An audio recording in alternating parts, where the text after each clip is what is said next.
नमस्कार। आज हम एक बहुत ही गहरे और अहम विषय पर बात करने वाले हैं, सिद्ध कुंजी का स्तोत्र का दूसरा श्लोक। तो आज हम कोशिश करेंगे इस श्लोक के पीछे छिपे मतलब को समझने की, इसकी अहमियत जानने की। अक्सर जो जटिल पूजा पाठ की दुनिया है ना, उसमें ये सरल बातें कहीं खो सी जाती हैं। तो देखते हैं कि माँ दुर्गा की कृपा पाने का ये जो सीधा सरल रास्ता है वो आखिर क्या कहता है। तो चलिए सबसे पहले इस अहम श्लोक को इसके मूल रूप में सुनते हैं।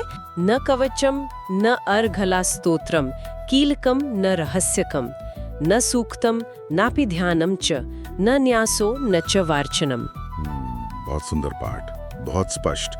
अब देखिए इसका जो सीधा सा अर्थ है, जैसा भगवान शिव माँ पार्वती को समझा रहे हैं। वो कहते हैं, हे देवी, सिद्ध कुंजी का स्तोत्र का पाठ करने के लिए न तो कवच पाठ जरूरी है, न अर्गला स्तोत्र, न कीलक और न ही कोई रहस्य, मतलब कोई गुप्त स्तोत्र। और सिर्फ इतना ही नहीं, इसके लिए किसी सूक्त के पाठ की या कोई खास ध्यान लगाने की या न्यास करने की। न्यास, वो जो शरीर के अंगों पर मंत्रों से देवताओं को स्थापित करते हैं। हाँ, वही प्रक्रिया, उसकी भी जरूरत नहीं। और न ही किसी विशेष प्रकार के विस्तृत पूजन की यानी वर्चनम की कोई आवश्यकता रह जाती है। अच्छा, तो इसका मतलब ये हुआ कि भगवान शिव साफ साफ कह रहे हैं कि अगर कोई सिर्फ सिद्ध कुंज का स्तोत्र पढ़ ले तो उसे दुर्गा सप्तशती पाठ से जुड़े ये जो बाकी सब अंग हैं, कवच, अर्गला वगैरह, उन्हें अलग से करने की कोई जरूरत ही नहीं है कि बस ये अकेला स्तोत्र ही माँ दुर्गा की पूरी उपासना का फल दे सकता है।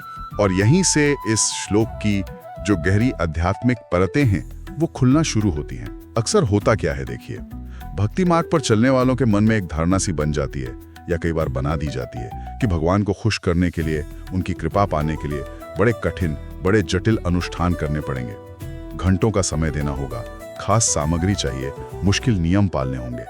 लेकिन यहाँ भगवान शिव, जो खुद आदि गुरु हैं, वो एक बहुत गहरा राज खोल रहे हैं। वो कह रहे हैं कि सच्ची भक्ति का जो सार है, उस परम शक्ति से जुड़ने का जो रास्ता है, वो बाहरी जटिलता में नहीं है, वो तो अंदर की सरलता और श्रद्धा में है। और कुंजिका स्तोत्र उसी सरलता का, उसी एसेंस का प्रतीक है। और ये बात तो माँ दुर्गा के स्वरूप से भी मेल खाती है। उन्हें करुणामयी जगदम्बा कहते हैं। उनके लिए तो शायद हमारे मन का सच्चा भाव, हमारी असली पुकार, वो किसी भी लंबे मंत्र जाप या विधि विधान से ज्यादा कीमती होगी। तो क्या ये श्लोक एक तरह से साधक को तसल्ली दे रहा है कि भाई, अगर तुम्हारा मन साफ है, श्रद्धा पक्की है, तो बस ये कुंजी यानी चाबी इस्तेमाल करो, बाकी सब अपने आप खुल जाएगा। बाहरी तामझाम की फिक्र मत करो। आपने बिल्कुल सही पकड़ा है, ये आश्वासन ही है। और इसी आश्वासन को ठीक से समझने के लिए हमें कवच, अर्गला, कीलक और रहस्य की जो पारंपरिक भूमिका है उसे भी थोड़ा जानना होगा। तभी हम ये समझ पाएंगे कि उनकी अनावश्यकता का यहाँ क्या मतलब है और ये कितनी बड़ी बात है। देखिए, दुर्गा सप्तशती के पूरे पाठ में कवच को साधक की रक्षा के लिए जरूरी माना जाता है, शारीरिक भी, आध्यात्मिक भी। अर्गला स्तोत्र माँ की कृपा और वरदानों को अपनी तरफ खींचने के लिए होता है। कीलक, जिसका मतलब होता है कील या खूंटी, वो साधना के रास्ते में आने वाली रुकावटों को, नेगेटिव एनर्जी को दूर करने या कीलने के लिए पढ़ा जाता है। अच्छा, कीलने के लिए? हाँ, मतलब उनको रोकने, बांधने के लिए। और जो रहस्य त्रय हैं, प्रधानिक, वैकृतिक, मूर्ति रहस्य, वो सप्तशती के गूढ़ अर्थों को और माँ के अलग अलग स्वरूपों के गहरे रहस्यों को समझने और उनका फल पाने के लिए होते हैं। ये सब अपनी अपनी जगह पारंपरिक पाठ के बहुत महत्वपूर्ण हिस्से हैं। हाँ, यहीं पर तो बात और भी दिलचस्प हो जाती है। अगर कवच, अर्गला, कीलक, रहस्य ये सब इतने जरूरी हैं, तो फिर भगवान शिव ये क्यों कह रहे हैं कि कुंजिका स्तोत्र के लिए इनकी जरूरत नहीं? क्या इसका मतलब ये है कि कुंजिका स्तोत्र इन सबसे भी ज्यादा पावरफुल है, या फिर कि इन सब का जो सार है, जो निचोड़ है, वो इसी एक स्तोत्र में आ गया है? ये कैसे मुमकिन है?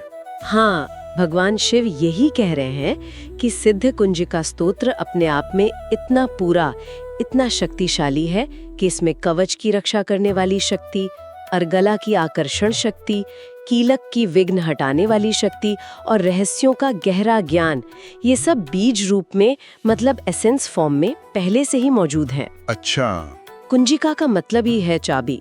जैसे एक चाबी पूरे ताले के मुश्किल सिस्टम को खोल देती है ना, हाँ, वैसे ही ये स्तोत्र सप्तशती के पूरे फल और शक्ति को साधक के लिए एकदम एक्सेसिबल बना देता है। इसलिए अलग से उन अंगों को करने की जरूरत नहीं रह जाती, क्योंकि उनका जो मकसद है वो इस एक कुंजी से ही पूरा हो जाता है। ये साधक को सीधे माँ की कृपा के दरवाजे तक ले जाने वाला रास्ता है, बिना कई गलियारों से गुजरे। वाह, ये समझना कि एक ही स्तोत्र में इतनी सारी शक्तियों का सार है, ये तो अद्भुत है। बहुत से लोग तो इच्छा होते हुए भी पूजा पाठ या साधना इसलिए नहीं कर पाते क्योंकि उन्हें लगता है उनके पास घंटों बैठकर मुश्किल विधि विधान करने का समय ही नहीं है, या फिर उन्हें सही तरीका पता नहीं है। उनके लिए तो ये श्लोक एक वरदान जैसा है। सही कहा ना? निश्चित रूप से ये श्लोक उन सभी लोगों के लिए एक सीधा साफ जवाब है जो समय की कमी, ज्ञान की कमी या साधनों की कमी की वजह से सोचते हैं कि वो आध्यात्मिक रास्ते पर आगे बढ़ ही नहीं सकते। सिद्ध कुंजिका स्तोत्र एक ऐसा दिव्य उपाय है जो बताता है कि माँ तक पहुँचने का रास्ता मुश्किल नहीं है या सिर्फ कुछ खास लोगों के लिए नहीं है, बल्कि बहुत सरल है और सबके लिए खुला है। इसके पाठ के लिए कोई खास मुहूर्त देखने की या लंबी चौड़ी तैयारी करने की या घंटों का समय निकालने की कोई शर्त नहीं है। इसे आप अपनी सहूलियत के हिसाब से शांत मन से कुछ पल निकाल कर भी कर सकते हैं। मुझे लगता है यही इसकी सबसे बड़ी खूबी है। कोई अपने ऑफिस के काम में बिजी है, कोई घर संभाल रहा है, कोई पढ़ रहा है, कोई अपना बिजनेस देख रहा है। दिन भर की भागदौड़ के बीच बस कुछ पल निकालकर कंसंट्रेशन और श्रद्धा के साथ इस छोटे से स्तोत्र का पाठ किया जा सकता है। और सबसे जरूरी बात, इस सरल से पाठ से भी माँ की उतनी ही कृपा मिल सकती है जितनी शायद किसी बहुत बड़े और मुश्किल यज्ञ या अनुष्ठान से मिले। ये बिजी लाइफ में स्पिरिचुअलिटी को बनाए रखने का एक बहुत प्रैक्टिकल तरीका देता है। बिल्कुल। और जब हम इस स्तोत्र का पाठ करते हैं तो ये समझना भी जरूरी है कि हम पुकार किसे रहे हैं। हम माँ दुर्गा को आद्य शक्ति यानी इस पूरी सृष्टि की मूल ऊर्जा, परम शक्ति के रूप में याद कर रहे हैं। वही हमारी रक्षक है, वही हमें शक्ति और हिम्मत देती है। खुद भगवान शिव इसे सिद्ध कुंजिका कह रहे हैं, मतलब ये सेल्फ प्रूवन है। इसे सिद्ध करने के लिए दूसरे मंत्रों या प्रक्रियाओं की जरूरत नहीं है और वो इसे सभी साधनाओं का सार बता रहे हैं। ये कोई मामूली बात नहीं है, ये इसके परम महत्व को दिखाता है। तो जब कोई इस श्लोक को समझकर पाठ करे तो उसके मन में शायद यही भाव होना चाहिए, हे माँ, मुझे बाहरी साधनों, किसी कवच, अर्गला, कीलक या रहस्य की उलझन में नहीं पड़ना। मेरा ये सच्चा भाव, मेरी ये सीधी पुकारी मेरी पूजा है, मेरा न्यास है, मेरा ध्यान है। आप ही मेरी रक्षा करें, आप ही मुझे रास्ता दिखाएं, आप ही मेरा एकमात्र सहारा है। इस अंदरूनी भावना के साथ किया गया पाठ जरूर ज्यादा असरदार होगा, बजाय इसके कि हम बस मैकेनिकली शब्दों को दोहराते रहें। आपने एकदम सही भावना को पकड़ा है, और ये भावना उन लोगों के लिए खास तौर पर अहम हो जाती है जो जिंदगी में किसी मुश्किल दौर से गुजर रहे हैं, जो दुखी हैं, परेशान हैं या निराश महसूस कर रहे हैं। जब लगता है कि सारे रास्ते बंद हो गए हैं, जब पूजा पाठ करने का भी मन या हिम्मत नहीं होती, तब ये श्लोक एक उम्मीद की किरण की तरह आता है। ये याद दिलाता है कि सबसे शक्तिशाली सहारा पाने का रास्ता सबसे आसान भी हो सकता है। माँ तक पहुँचने के लिए किसी बिचौलिए या मुश्किल प्रक्रिया की जरूरत नहीं, बस एक सच्ची पुकार ही काफी है। हाँ, ये बहुत पावरफुल रिमाइंडर है कि भगवान से या दैवी शक्ति से हमारा रिश्ता शर्तों पर नहीं टिका है कि हमें पहले कुछ मुश्किल काम करके एलिजिबिलिटी हासिल करनी होगी। माँ का प्यार और कृपा तो सहज ही मौजूद है, बस हमें अपना दिल खोलकर सरलता और सच्चाई से उसे अपनाना है। हमारी अंदर की सफाई और ईमानदारी ही शायद सबसे बड़ा अनुष्ठान है। तो अगर हम आज की इस पूरी चर्चा को समेटें तो इसका निचोड़ क्या है? मुख्य बात यही है कि भक्ति और आध्यात्मिकता का रास्ता मुश्किल विधि विधानों का मोहताज नहीं है। सच्ची श्रद्धा, सरल दिल और सच्ची पुकार ही उसका असली सार है।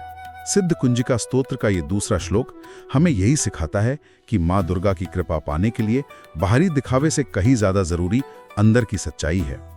ये स्तोत्र अपने आप में पूरा है।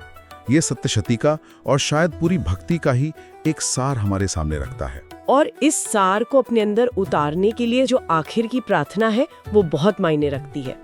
हे माँ दुर्गा, हमारे मन को सरल और शुद्ध बना दो ताकि हम आपके चरणों में सच्चे भाव से भक्ति कर सकें। ये प्रार्थना खुद ही उस सरलता और सच्चे भाव का आवाहन करती है जिसकी शिक्षा ये श्लोक हमें देता है। जय माँ दुर्गा। जय माँ दुर्गा।